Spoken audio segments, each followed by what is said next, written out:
আগের মতোই আছো, নাকি বদলে গেছে তোমার চেনা হাসি?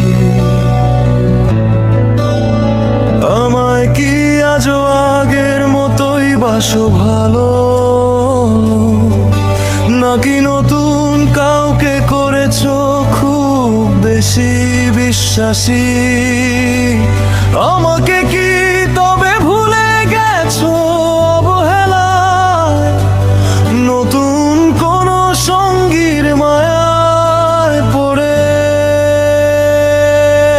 আমি তো আজও সেই আগের মতোই আছি, তোমার শূন্যতা মেখে একলা ঘরে।